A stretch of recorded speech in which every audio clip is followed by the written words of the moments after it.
30 अगस्त 2025। पहला पाठ। थिस्सलुनीकियों के नाम संत पौलुस का पहला पत्र, अध्याय 4, पद संख्या 9 से 11।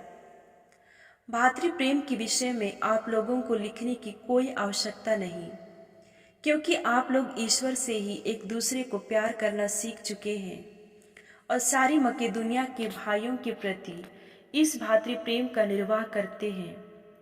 भाइयों, मेरा अनुरोध है कि आप इस विषय में और भी उन्नति करें। आप इस बात पर गर्व करें कि आप शांति में जीवन बिताते हैं और हर एक अपने अपने काम में लगा रहता है। आप लोग मेरे आदेश के अनुसार अपने हाथों से काम करें। प्रभु की वाणी। संत मत्ती के अनुसार पवित्र सुसमाचार, अध्याय 25, पद संख्याएं 14 से 30। यीशु ने अपने शिष्यों को यह दृष्टांत सुनाया। स्वर्ग का राज्य उस मनुष्य के सदृश है जिसने विदेश जाते समय अपने सेवकों को बुलाया और उन्हें अपनी संपत्ति सौंप दी। उसने प्रत्येक की योग्यता का ध्यान रखकर एक सेवक को 5,000, दूसरे को 2,000 और तीसरे को 1,000 अशर्फियां दी। इसके बाद वह विदेश चला गया। जिसे 5,000 अशर्फियां मिली थी, वह तुरंत उनके साथ लेन देन करने लगा और उसने और 5,000 अशर्फियां कमा ली। इसी तरह जिसे 2,000 अशर्फियां मिली थी, उसने और 2,000 कमा ली। लेकिन जिसे 1,000 अशर्फियां मिली थी, वह गया और भूमि खोदकर उसने अपने स्वामी का धन छिपा दिया। बहुत दिन बाद उन सेवकों का स्वामी लौटा और उनसे लेखा लेने लगा। जिसे 5,000 अशर्फियां मिली थी, उसने और 5,000 कमाकर कहा,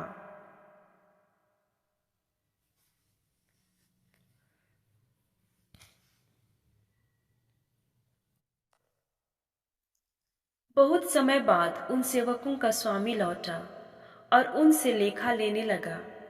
जिसे 5,000 अशर्फियां मिली थी, उसने और 5,000 लाकर कहा, स्वामी, आपने मुझे 5,000 अशर्फियां सौंपी थी। देखिए, मैंने और 5,000 कमाई।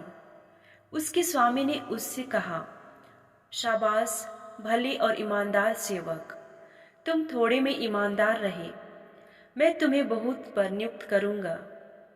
अपने स्वामी के आनंद के सहभागी बनो। इसके बाद वह आया जिसे 2,000 अशर्फियां मिली थी। उसने कहा, स्वामी, आपने मुझे 2,000 अशर्फियां सौंपी थी। देखिए, मैंने और 2,000 कमाई।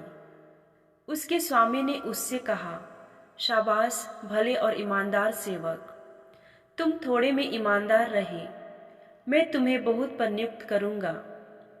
अपने स्वामी के आनंद के सहभागी बनो। अंत में वह आया जिसे 1,000 अशर्फियां मिली थी। उसने कहा, स्वामी, मुझे मालूम था कि आप कठोर हैं। आपने जहां नहीं बोया वहां लूनते हैं और आपने जहां नहीं बिखेरा वहां बटोरते हैं। इसलिए मैं डर गया और मैंने जाकर अपना धन भूमि में छिपा दिया। देखिए, यह आपका है, इसे लौटाता हूं। स्वामी ने उसे उत्तर दिया, दुष्ट और आलसी सेवक, तुझे मालूम था कि मैंने जहां नहीं बोया वहां लूनता हूं और मैंने जहां नहीं बिखेरा वहां बटोरता हूं, तो तुझे मेरा धन महाजनों के यहाँ जमा करना चाहिए था। तब मैं लौटने पर उसे सूद के साथ वसूल कर लेता। इसलिए 1,000 अशर्फियां इससे ले लो और जिसके पास 10,000 है उसी को दे दो, क्योंकि जिसके पास कुछ है उसी को और दिया जाएगा और उसके पास बहुत हो जाएगा। लेकिन जिसके पास कुछ नहीं है, उससे वह ले लिया जाएगा जो उसके पास है।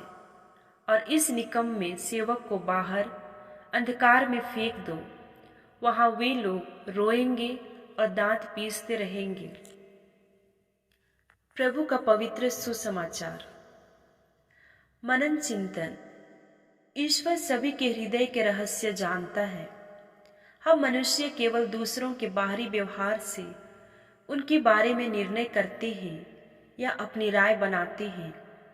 कभी कभी हम किसी की वास्तविकता नहीं जानते और न जानना चाहते हैं, लेकिन ईश्वर सब जानता है। नाकेदार लेवी को सभी बुरा मानते थे और शायद उससे पिता ईश्वर इस संसार का सृष्टिकर्ता या संचालक है। वह चाहता है कि हम इस सृष्टि की देखभाल करें एवं इसके संचालन में उसका सहयोग करें। इसलिए उसने हमें विभिन्न रूपों में कई जिम्मेदारियां दी है और उन जिम्मेदारियों को बखूबी निभाने के लिए हमें आवश्यक योग्यता एवं गुण दिए हैं। उसने यह जिम्मेदारियां हमें हमारी क्षमताओं एवं सीमाओं के अनुसार ही दी है। आज का सुसमाचार हमें इसी बात की झलक दिखलाता है कि जब हम अपने दिए हुए सद्गुणों का सदुपयोग करते हुए अपनी जिम्मेदारी को पूरा करते हैं तो हमारा स्वामी हमें किस तरह से पुरस्कृत करेगा, और जब हम अपने गुणों और क्षमताओं का उपयोग ही नहीं करते तो हमारा क्या होगा। हम जानते हैं कि जिन गुणों और क्षमताओं का उपयोग नहीं किया जाता है वह नष्ट हो जाते हैं। ईश्वर ने हमें अलग वरदान और गुण दिए हैं। किसी को प्रभावशाली ढंग से बोलने का वरदान, किसी को तेज दिमाग, किसी को संगीत का ज्ञान, किसी को किसी विषय में विशेष ज्ञान इत्यादि। अगर हम ईश्वर द्वारा प्रदत्त इन वरदानों का ईश्वर के राज्य के लिए उपयोग करेंगे तो ईश्वर हम पर और अधिक कृपा करेगा। हमें यही फैसला करना है कि हमें हमारे स्वामी से पुरस्कार पाना है कि दंड पाना है।